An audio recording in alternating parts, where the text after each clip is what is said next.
Hey everyone, Jerry with Vinci Digital. This week we'll be talking about Google Lens and its influence on digital marketing.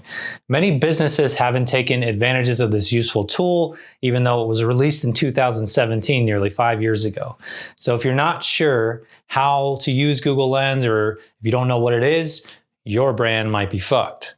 Okay, that might be an overstatement, but this is some pretty cool tech every business owner should know about. So Google Lens can be hard to define in words alone. Essentially, it's a search engine for the real world. Through the use of the camera on your phone and Google's AI-powered search features, you can use this technology to find more information about your photos, objects, and products by scanning them with the app. For example, you can easily identify a shrub or a flower simply by taking a photo of it. And think about how much more useful that is. If you type in the term shrub with white flowers or which shrubs have white flowers, you might see a ton of different results, and there's no way to really know which one is accurate. With Google Lens, in a matter of seconds, you would have a much greater chance of finding the exact shrub you were looking for.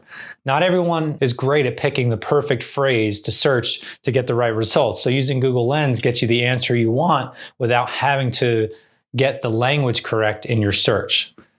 Now, this technology isn't foolproof, so let me show you a few wins and where it struggles. Here's what Google Lens can do. So let's demo Google Lens real quick. So if I go into the Google search app and then I click on the little camera icon, I automatically come into Google Lens. So I have a couple different items here. We're just going to test them out and see what Google does with these. So we've just got a normal cell phone stand here. You can see it's already identifying it. It sees the name. It's kind of identifying the shape of it. So if I hit the search button, I automatically get search results that are very similar to the item that I have. So next, we go to try out the shoe. So I'm not going to get the label of the shoe. I just want to see if it, just based on the look of the shoe, if it will find this in the search results. So let's hit search. And bam, we've got, this is the same exact shoe, the Bernity shoe that I have.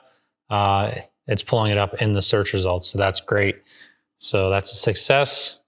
Next, I have this little remote control here with a very specific button pattern on it, and we want to see how it does with this. So I hit search, and again here we've got the tower fan option is correct, so it is seeing the correct option for that. The things that it struggles with are things like this. So if we have like this here, it's not very identifiable. If we hit search on this, it's really just going to look at the pattern and the material and then take a best guess on what it is. So it's some kind of fabric. It knows that for sure. It doesn't know, is it a pillowcase? Is it, a pair of shorts? Is it a sock? Is it a towel? Is it a hat? It could be anything. So that's really where it struggles right now. Next, we have a book. So the cool thing about a book is if you get close enough, you can actually scan the text and search the text itself.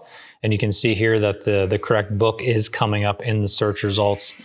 And then the other thing you can do too that's pretty cool is if you get close enough to the barcode, you can actually scan the barcode itself, and that will also give you more information about the book in the Google search results.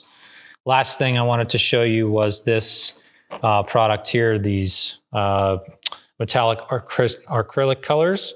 So there's a QR code on the back, and actually if we get close enough to it, you can see that there's a little web URL that pops up, and if we hit website, it'll actually take us to the destination, which in this case is Jen Craft's Messenger on Facebook. So that might sound weird, but if we go back and we look at the product again, you can see here it says scan code to receive helpful tips in Facebook Messenger and receive 20% off. So it's sending me to the location that is intended.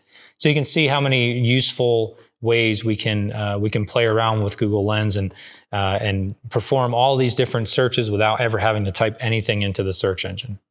All right, so now that you've seen Google Lens in action, you might be wondering, how might Google Lens impact marketing? Like most other aspects of marketing that involves search, it's all about optimization. If you optimize your images to make them easier to find in search, Google Lens is a great new tool that could help generate more traffic to your site. For example, images that sit on your website used to just be contextual or relative to the text on the page. However, now, if you make sure to include alt text that describes the purpose or context of all your images, they may appear in the Google Lens results and drive more visitors to your website.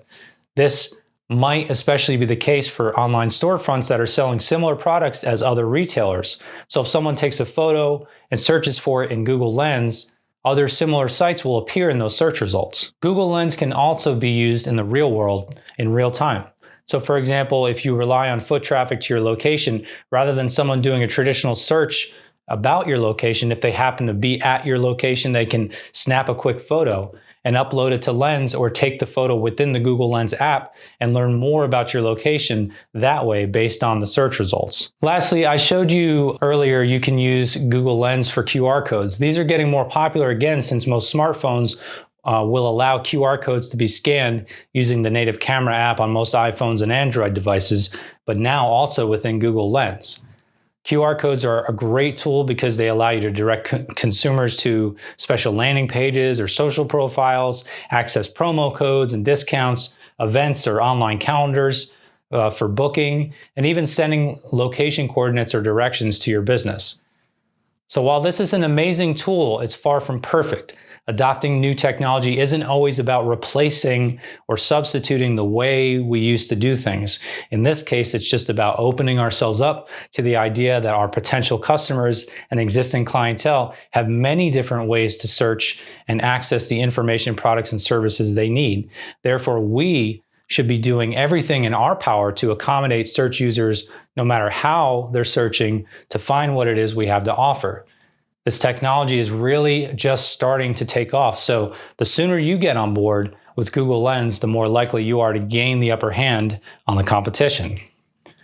So if you want to learn more about Google Lens and its potential impact and influence in digital marketing, make sure to check out our blog that drops tomorrow on our website. Thanks again for watching, and I'll chat with everyone soon.